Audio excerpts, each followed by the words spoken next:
Hi everyone, welcome to Target Markets. In this presentation, we'll be going over how you can find your target market and how to use that to reverse engineer your product. These are our key points. Topic 1 is important things to consider when identifying a target market. Identifying your target market isn't just about knowing who your customer is. It's about understanding why they need you, how they see themselves, and what decisions they're already making. The more specific your target, the stronger your messaging, positioning, and value proposition. Judges reward plans that clearly define a motivated audience with shared goals, struggles, and behavior patterns. So here's how you do that. When identifying a target market, you should look at demographics, customer personas, segmentation, lifetime value, acquisition strategies, retention rate, and loyalty program use. You should also look at the Net Promoter Score or customer satisfaction metrics, a business to business versus a business to customer, which is B2B versus B2C focus, and geographic reach or international markets.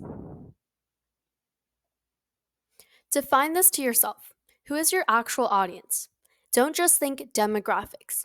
Instead, think context and need, which is what specific problem or desire do they have? What are they currently doing to solve it? And how do they identify themselves? Labels, roles, communities, etc. When doing this, you may also want to use identity driven segments, such as, for example, first gen college students managing part time jobs, neurodivergent teens trying to build daily routines, vegans who live in food deserts and shop online, or any other specific context.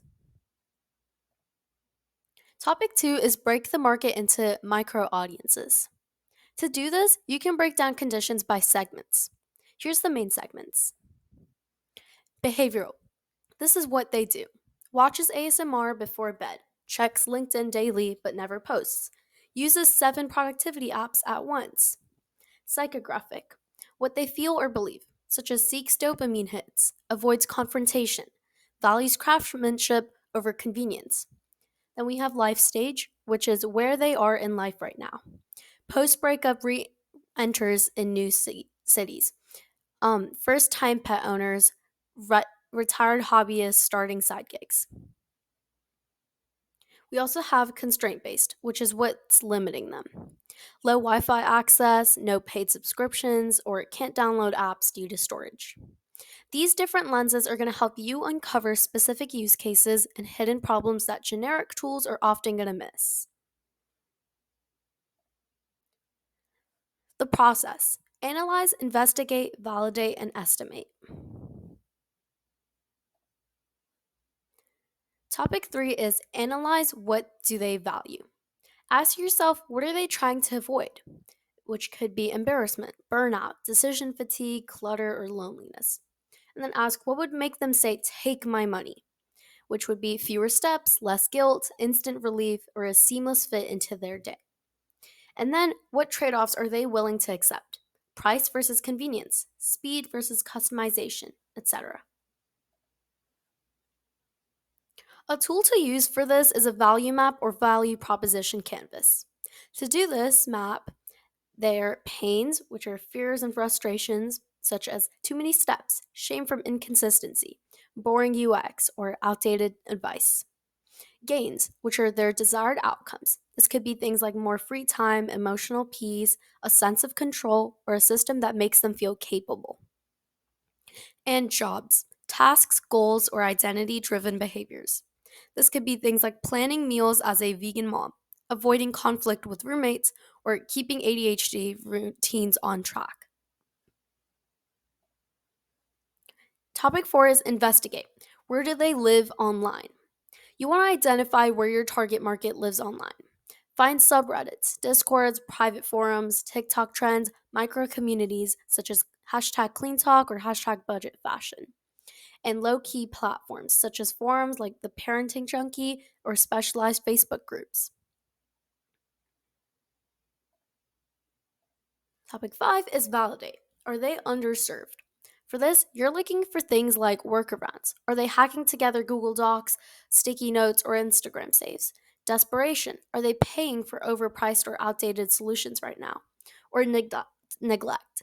Are existing solutions treating them like an afterthought? And topic 6 is estimate. Can they support a viable solution? Even if the problem is niche, consider, is the problem urgent or frequent? Would they pay, promote, or stay loyal? And can you reach them affordably?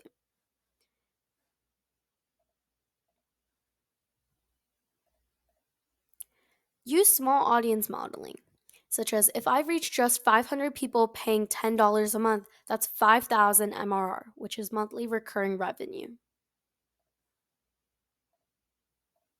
Topic 7 is the very important TAM SAM SOM model. This is a framework that helps with evaluating market size specifically. TAM, which stands for Total Addressable Market. An example being all skincare customers worldwide. We use TAM to show the long term potential of your industry category. SAM, which stands for Serviceable Available Market. An example of this being an all women with hormonal acne. SAM helps define your competitive zone or where you're actually competing in the market. And finally, SOM, which stands for Serviceable Obtainable Market. An example of this being college students in the Pacific Northwest who've tried Curology but want an eco option. We use SOM to help judges understand your go to market path and early traction potential. This is our in into the market. Topic 8 is Edge Persona Matrix.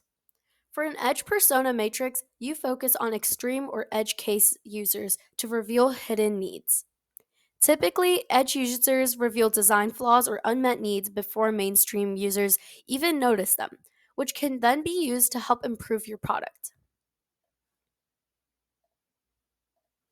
How an edge persona matrix works is it maps users along two axes, with one axis mapping cognitive or behavioral differences, such as neurodivergent versus neurotypical, and another mapping contextual constraints, such as rural versus urban, or low tech versus high tech access. Create personas who live at the edges, not just the middle of your target group.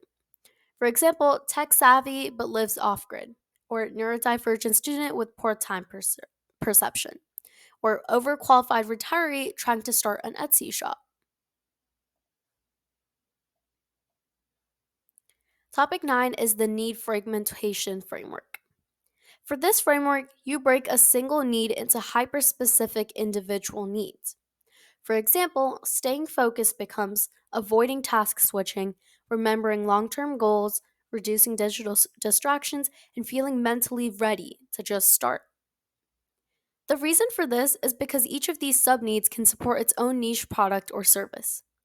Big problems often hide 4 to 6 micro problems, which makes this framework plenty viable and allows you to create products faster, since they're simpler while still meeting a need.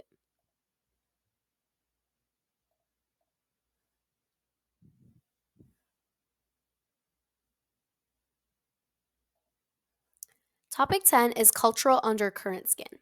This is identifying shifting values that haven't hit mainstream yet. You want to ask, what are people whispering about on TikTok, Discord, or niche podcasts right now? What taboos or social norms are being questioned? And what values are Gen Z or Alpha pushing forward that boomers are ignoring? Use these to position your product as culturally aligned before your competitors can catch on. This works because in our modern world, values based buying is increasing, especially in niche Gen Z or Alpha markets. Think anti hustler culture, quiet luxury, Delulu coping, or eco fatigue. Topic 11 is single insight blueprints. This process involves building an entire solution around one deeply specific observation. The structure for this is 1. Observation. People with ADHD often open 6 productivity tools but still finish nothing. 2. Truth. Being overwhelmed causes paralysis, not laziness. And 3. The solution. A one click dashboard that locks down everything except one task. This works because oftentimes startups that obsess over that one aha moment tend to create cult followings in niche groups. Our next topic is lost ground mapping. For this methodology, you identify customers that are too advanced for beginner tools but are not advanced enough for pro tools. For example, in budgeting, beginners use Mint while pros use YNAB or YNAB.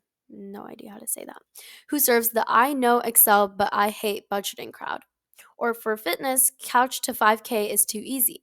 Peloton is too much. So then what's the middle mile solution here? The steps for this are 1. List the tools for beginners and experts. 2. Identify the skills, tools, or goals of the people in between. And 3. Design for that transition gap. This works because many niches evolve, but their tools don't. The lost middle ground here is a sweet spot for products that guide users through identity shifts or learning. The next topic is the tool to service flip. This is turning a niche tool into a done for you service, or vice versa. Start by asking what niche group is using a DIY tool but wishes someone would just do it for them. Or what niche group is overpaying for a service that could be a smarter self serve tool. For example, Etsy sellers struggle with SEO, so you can create a monthly keyword report service. Or influencer managers are expensive, so you can build a tool that automates micro creator outreach. This works because the flip can reveal underserved niches hiding behind outdated delivery models. And that's it. Once again, thank you for supporting us.